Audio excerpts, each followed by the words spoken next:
Some people have been asking about Avistar and if it's worth building her or not. Let's actually talk about the free lolly we got for the 3.5 anniversary and if it's worth pulling her or not after testing and building her. A quick TLDR if you don't want to watch the whole video, right? It's completely fine. She's like Chime, a little bit better than Chime because Anis actually deals damage. That's how you build her. Crown is a support character. Even if you Omega invest into Crown, her damage output will not be as good. So it's a little bit better than Chime, but she's still limiting team compositions too much, and there is barely any reasons to run her. That said, let's talk about this. Hello, the internet. Welcome back to Waifus. I'm Sefhi, your favorite gambling addict, and today's topic it's Avistar, the free lolly. I got her with a blue doll, phase 0. Refuse to put resources into there. I'm sorry. Rank 1 on the bond.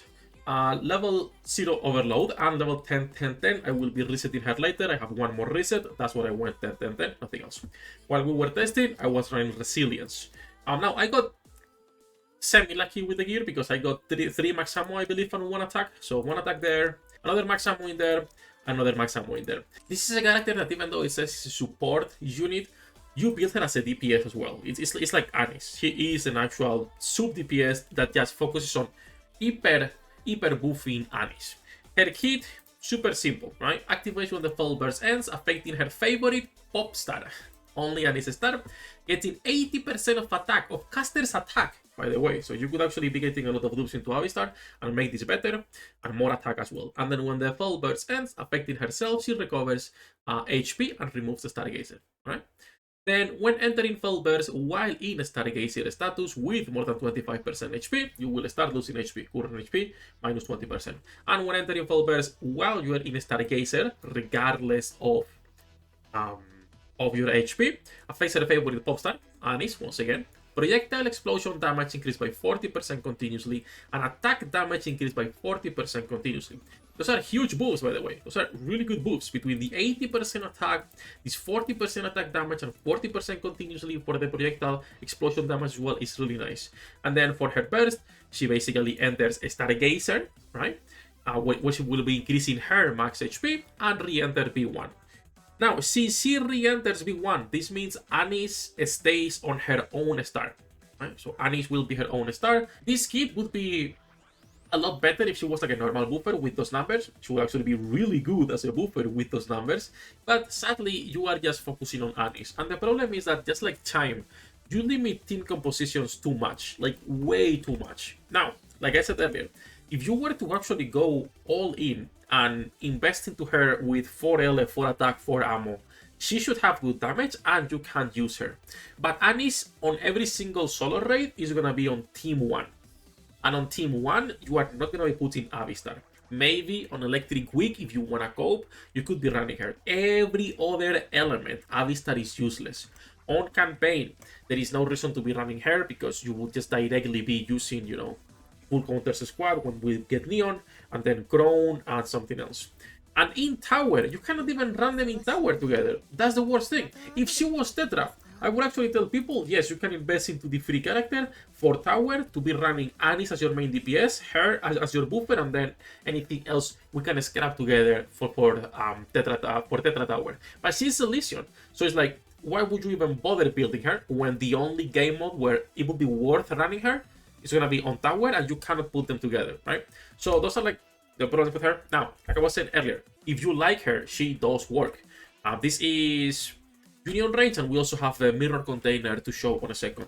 So on Union range, the usual, okay, not a great test, just as a reference, 1.6 billion damage with only one attack, no elemental, no nothing. 10 billion on Cindy, 10 billion on Anis, and then we're just running second summer Anis and Crown. Then removing her and putting just Crown and putting Ain for the extra damage, it was pretty much the same damage, 27 in both cases. And Anis was losing 2 billion, right? And then if we were to be putting an extra buffer instead, Anis goes back to 10 billion and Cindy goes to 12. The thing is that running privacy makes everyone do more damage. Your extra buffer, your Anis star, your Cinderella, even your Crown will do more damage. Like everyone will do more damage if you put an extra buffer, rather than Avistar making only Anis do more damage. So this was like a 30 billion, 31 billion versus 27 billion on the other two screenshots. Again, it works. It's just a little bit of a copium on where you actually will be using Avistar. outside of a few raids, if you even see her there. When it comes to mirror container, so I was using this normal team to fully clear on auto, no problems. I cleared on 2 minutes 13 seconds. And I ran actually Avistar as well. And as you guys can see, Avistar was getting a full clear as well. Anis was doing a bit more damage, but you clear way slower, 250 instead. So if you fully invest into Avistar, would it be a good character to be running on the daily mirror container if that's the only thing you want? Yes. I don't think you will ever see her on Union Raid. On Solo Raid, you could see her if people are not running Anis on Team 1. If you're running Anis on Team 1, it's a waste to be putting Avistar in there. Before I forget, and since we already saw the values at level 10, let me reset this. I just feel like it's too expensive. I think it can work, but we're talking about an Avistar that you need a lot of dupes. She needs to be highly invested into the skills, and she also needs really good lines on the gear for her to make up for the damage lost, right? You need to be going for 4 attack for max ammo on a free character that will be used once a month. Assuming we will gonna be getting something that's electric weak once a month, which is not even the case, right? Most of the time we're rotating between elements. So all in all, just a character that I cannot recommend people to actually go and invest into. The other problem she has is that you could be leaving her burst at level 1 just because of the max HP we don't get as much, but you need to be focusing on a skill 1 and a skill 2 and go at least level 7 to 10 on those because it's where the buffs are. And it's like an 80% at level 10 and on after show, right? Versus a 47 at level 1, and same here, it was like a 40% attack damage at level 10 as well. So kind of an expensive character, not even counting the dull materials you would have to use for just increasing Annie's damage. She can work, but it's just like Chime, a little bit of a cope in that regard. When it comes to tier list and her build, I haven't updated the website. I will be updating after this video probably. She's gonna be, like I was saying earlier, 7 to 10 on a skill 1 and a skill 2, and a level 4 on the burst. You don't really need to worry about that. She is a Bastion Cube girl because you need to be building her with attack elemental ammo, but it's way too expensive for what she provides.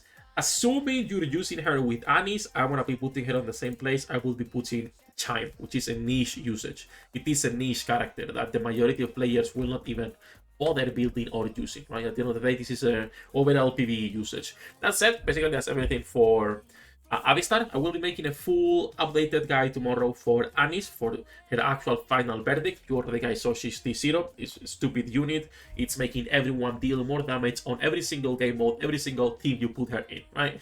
A stupid character, really happy with her. Waiting for the guy's skin next week so I can keep giving Kim some extra money.